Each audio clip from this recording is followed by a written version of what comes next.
Salut à tous, c'est Automatis le youtubeur, j'espère que vous allez bien, moi ça va super. Aujourd'hui on se retrouve pour un nouvel épisode d'Air Info. On commence tout de suite. Grève dans les aéroports. Comment sont, les- Comment sont sélectionnés les vols annulés ou maintenus? La Direction générale de l'aviation civile demande aux compagnies aériennes d'annuler des vols en cas de grève des contrôleurs aériens. C'est le cas encore jusqu'au 31 mars au départ de Paris-Orly, Marseille-Provence, Bordeaux et Toulouse. Quelles sont, Quelles routes sont impactées en priorité? Depuis le début de la contestation contre la réforme des retraites, mi-janvier, des grèves régulières des contrôleurs aériens obligent la Direction générale de l'aviation civile à régulièrement demander aux compagnies aériennes de réduire leurs vols au départ de certains aéroports, provoquant des retards ou reports. Si au moment du mouvement, le phénomène était cantonné à l'aéroport de Paris-Orly, où jusqu'à un tiers des vols courts et moyens courriers sont parfois suspendus, il s'étend désormais à d'autres plateformes. Alors que la 10e journée de mobilisation se traduit par de nombreuses manifestations et débrayages partout en France le 28 mars, plusieurs vols sont annulés depuis vendredi dernier. La DGAC annonce que du lundi 27 mars dans la soirée jusqu'au jeudi 30 mars à 6 heures du matin, le trafic aérien sera perturbé au départ et à l'arrivée des aéroports de Paris-Orly, Marseille-Provence, Bordeaux et Toulouse. Des annulations et des retards sont, des annulations et des retards sont à prévoir, poursuit l'administration qui invite les voyageurs à reporter leur voyage et à se rapprocher de leur compagnie aérienne. Ces dernières sont dépendantes des NOTAM pour Notice to Airmen. Ces avis envoyés par la DGAC une f- ces avis envoyés par la DGAC une fois qu'elle a connaissance du taux de grévistes dans les tours de contrôle. Ces avis imposent aux compagnies aériennes un taux minimum de vol à supprimer en fonction des jours et des aéroports. Aux, transport- Aux transporteurs ensuite de se débrouiller pour appliquer leur programme de vol, les réductions demandées, en suivant leur propre stratégie opérationnelle et commerciale. Quels sont les vols annulés en priorité? Nous veillons à réduire l'impact pour les passagers en choisissant prioritairement, et quand cela est possible, les destinations pour lesquelles il y a plusieurs rotations par jour ou sur lesquelles des solutions alternatives de voyage sont possibles, répond au Figaro la direction de la compagnie à bas coût Transavia, majoritairement centrée sur les vols court courriers intérieurs, outre-mer compris, et la desserte au Moyen-Orient, du sud de l'Europe et du Maghreb. Même son de cloche du côté de la direction d'Air France. La maison mère de Transavia indique se référer à trois principes pour choisir quels vols annuler. Les vols les moins remplis en observant le coefficient de remplissage à l'aller et au retour. Les vols vers les destinations où il y a le plus de fréquences pour conserver les vols sur les destinations où il y en a le moins. Protéger les destinations sur lesquelles il y a des salons et autres événements professionnels. La direction de la compagnie tricolore, donc Air France, indique par ailleurs à ne pas avoir annulé de vol en raison de grève de son personnel, mais pointe des mouvements sociaux des contrôleurs aériens qui vont jusqu'à obliger certains aéroports à fermer, faute de personnel. Du côté du leader des vols low cost, EasyJet, on indique prendre en compte plusieurs facteurs à risque, pourcentage d'annulation requis par la DGAC, horaire, durée du mouvement et de mobilisation. EasyJet protège les vols où il y a des alternatives de vol sont illimitées ou inexistantes.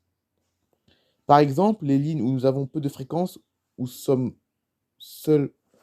Par exemple, les lignes où nous avons peu de fréquences ou sommes le seul opérateur, la compagnie est également attentive au taux de remplissage, indique-t-on en outre du côté de la compagnie britannique.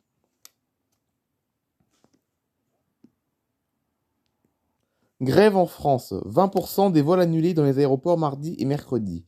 Eh oui, je vous l'avez dit qu'aujourd'hui, on avait beaucoup parlé des grèves aujourd'hui, je vous l'avais dit. La Direction générale de l'aviation civile a requis l'annulation de 20% de vols dans les aéroports de Paris-Orly, Marseille, Toulouse et Bordeaux, mardi 28 et mercredi 29 mars, en raison d'une grève des contrôleurs aériens. Pour cette journée, Air France a indiqué qu'elle serait en mesure d'assurer près de 8 vols sur 10 entre Paris-Orly et certains aéroports français. Tous les vols long courriers, et ça c'est une bonne nouvelle, et tous ceux au départ ou à l'arrivée de Paris-Charles de Gaulle seront assurés. La compagnie tricolore a toutefois prévenu que des retards et des annulations de dernière minute ne sont pas exclus, hein, et souligné que ses clients concernés par des vols annulés sont notifiés individuellement.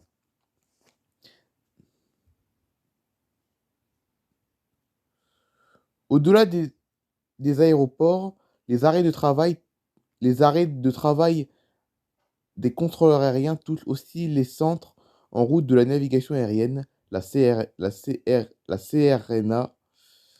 qui génère les appareils hors des phases de décollage et d'atterrissage et transitent par l'espace aérien français.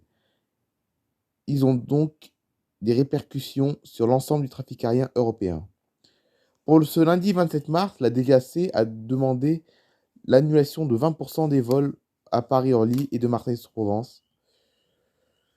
Des annulations et des retards sont également possibles dans d'autres aéroports français. Mais pour nous rassurer pendant cette période de grève, on peut se dire qu'il y a pire ailleurs, car figurez-vous qu'en Allemagne, il y a une grève qui concerne les trafics aériens qui est à peu près 1000 fois pire qu'en France. Ouais, en Allemagne, il y a une méga grève où les aéroports sont carrément fermés, alors qu'en France, on n'a que 20% de vols annulés, hein.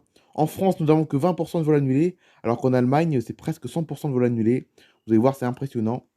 Grève en Allemagne. Les transports à l'arrêt ce lundi. Les transports allemands sont...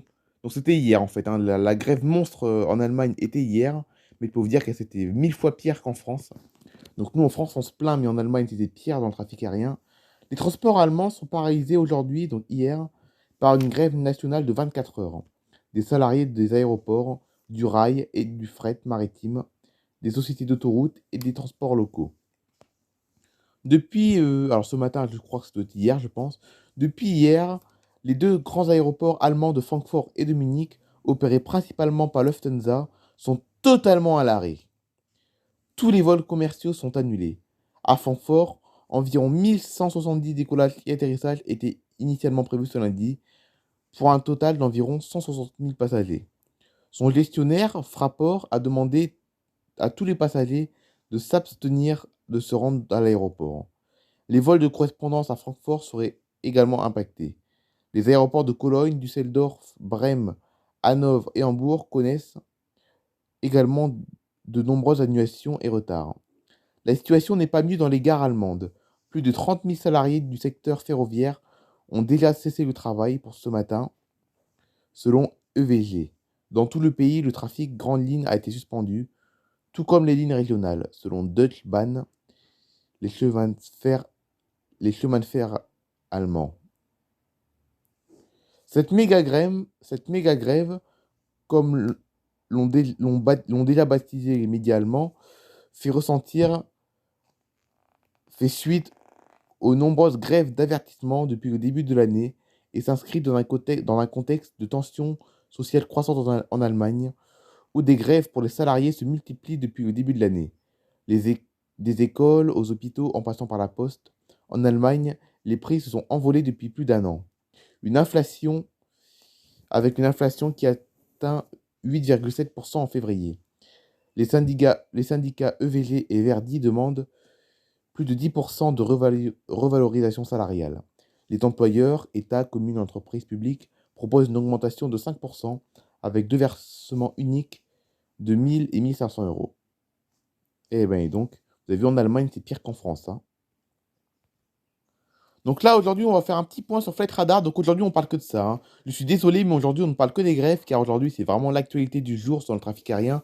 Donc en France, vous l'avez compris, en France, hein, en France, les grèves durent jusqu'à demain, voilà, jusqu'à demain soir, simplement, hein. Jusqu'à demain soir, le trafic devrait en théorie redevenir à la normale jeudi. Mais en attendant, c'est encore des grèves. On va faire un peu l'analyse des aéroports concernés. Donc, les aéroports concernés par les grèves, ce sont Paris-Orly, Marseille, Toulouse et Bordeaux, hein. Ces quatre aéroports perturbés, c'est Paris-Orly, Marseille, Toulouse et Bordeaux. On va faire un peu le point dans ces aéroports-là. Déjà, allons analyser les aéroports d'Orly. Qu'est-ce qu'ils disent aujourd'hui? Alors déjà, il y a pas mal de retards déjà. Donc, je vous rappelle que les points rouges, ce sont les retards et les annulations. Les points jaunes, les petits retards. Et les points verts, les vols à l'heure. Voilà, je vous préviens au cas où. Donc déjà, vous avez un vol pour Montpellier qui est annulé avec un 737 de Transavia. Un vol pour Toulouse qui est parti miraculeusement à l'heure. Un vol pour Madrid qui lui aussi miraculeusement à l'heure. Mais c'est pas aussi miraculeux que ça parce que il y a quand même pas mal de vols à l'heure au départ d'Orly finalement. Regardez, celui pour Nice il est parti à l'heure aussi. Marrakech avec un petit retard. Un vol pour New York qui est parti à l'heure aussi. Lisbonne, un petit retard. Tel Aviv, petit retard. Tunis, pareil. Madrid, il est parti à l'heure. Un autre vol pour Madrid avec Transavia qui lui est parti avec un petit retard. Un vol pour Malaga avec Vueling qui est parti lui avec un gros retard. Il est parti à 11 h au lieu de 10 h. Alger en Algérie qui est parti avec un petit retard. Tenerife à l'heure. Toulouse annulé. Et ce matin, pas mal de gros retards. C'est normal, c'était l'heure de pointe. Hein, le matin, aux heures de pointe, c'est toujours perturbé. Biarritz, Quimper, Bristol, Toulouse et Marseille. Pas mal de retards et d'annulations. Voilà. Voilà, donc la grève finalement n'est pas si grosse que ça au final. On en parle énormément, mais c'est pas si important que ça, car à Orly, il y a quand même pas mal de vols à l'heure quand même. Allons voir si c'est pareil à Toulouse. L'aéroport de Toulouse-Blagnac, est-ce que c'est la même chose? Après, on ira voir les annulations en Allemagne, à voir à quoi ça ressemble, parce que je sais qu'en Allemagne, il y a également des grèves, et j'aimerais bien savoir à quoi ressemblent les annulations là-bas. Alors, l'aéroport de Toulouse, qu'est-ce qu'ils disent?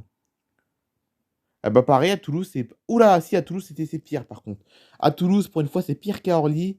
Il y a pas mal de vols en retard. Regardez, Munich, qui est parti en retard. Il est parti à 11 h au lieu de 9 h. Lyon en retard. Nantes en retard. Même le Beluga est parti en retard. Ouais, alors là, on voit pas sa photo, mais c'est un Beluga. Il y a un Beluga qui est parti en retard aussi. Londres en retard. Marseille avec un petit retard. Paris-Orly annulé. Un autre vol Paris-Orly avec un gros retard. Lorient, c'est pareil, c'est un gros retard aussi. Hambourg, petit retard. Même les Belugas sont en retard. Hein, même les Belugas sont en retard aussi. Des Bruxelles, Nantes, ça a été annulé. Metz, Nancy, un gros retard. Ce matin, quelques vols à l'heure. Donc à Toulouse, c'est pire qu'à Paris-Orly, c'est bizarre. Hein. C'est vraiment bizarre, mais c'est à Toulouse qu'il y a le plus de perturbations. Il y a plus de perturbations à Toulouse qu'à Orly. Bon, il y a plus de retard que d'annulation quand même. Hein. Après, peut-être qu'il y a plus de retard parce que comme l'aéroport est plus petit qu'Orly, et vu que comme c'est plus petit qu'Orly, ah bah, du coup, les retards et les annulations s'accumulent alors qu'à Orly, c'est plus grand. Et du coup, c'est plus fluide, on va dire, le trafic à Orly qu'à Toulouse. Alors, analysons du coup les aéroports en Allemagne, parce qu'en Allemagne, il paraît qu'il y a une grève monstre, il paraît. Alors, qu'est-ce qu'ils disent? Bon, c'était hier, il paraît, les grèves en Allemagne. Hein. Alors, bah, finalement, ça a l'air normal, finalement, Francfort, là. Ouais, ah bah, regardez. Même ici, on tombe pour un vol pour Miami, vous avez vu, qui est parti en retard, d'ailleurs, ouais. 11 h 53 au lieu de 10 h 50, bon, 11 h 43 au lieu de 10 h 50, bon, c'est peut-être pas à cause des grèves, mais il est parti en retard. Ah, j'ai pas fait exprès, hein. Donc aujourd'hui à Francfort, c'est pas trop perturbé, beaucoup de retard, mais pas trop d'annulation. Il paraît qu'il y a eu une grève monstre hier. Ok, donc là, j'ai accès du coup au vol d'hier, donc au vol du lundi 27 mars. Et regardez comme c'est impressionnant, c'est pire qu'en France, regardez. Donc là, c'est l'aéroport de Francfort. Hein. Là, je suis à l'aéroport de Francfort, donc Francfort, un aéroport qui se situe en Allemagne. Et regardez ça, tout est annulé, c'est pire qu'en France. En France, même en France, on n'a jamais vu ça, regardez. Annulé, annulé, annulé, annulé, annulé, annulé, annulé, annulé, annulé. Regardez ça. C'est pire qu'en France. L'aéroport était carrément fermé, quoi. Hein. Les aéroports en Allemagne ont été complètement fermés, alors qu'en France, ils n'ont pas été fermés. Donc nous, on a vraiment de la chance en France quand même, parce qu'en France, on a des vols annulés, on a beaucoup de vols annulés en France, mais contrairement à l'Allemagne, c'est pire. Hein. L'Allemagne, c'est 1000 fois pire que la France en Allemagne. Hein. Vous avez vu, regardez, tous ces avions annulés, vous avez vu là, la grande majorité des vols ont été annulés, alors qu'en France, seuls 20% des vols sont annulés. Hein. En France, il n'y a que 20% de vols annulés, et en Allemagne, c'est quasiment 100% des vols annulés. Voilà, c'est la fin de cette vidéo. J'espère qu'elle vous aura plu. N'hésitez pas à liker. Hein. J'espère que ce petit épisode d'Air Info vous a plu. On se retrouve demain sur ma chaîne Nathalie Favry pour un épisode de la vie de Mathis. Et bye bye tout le monde. Je vous souhaite une très bonne journée.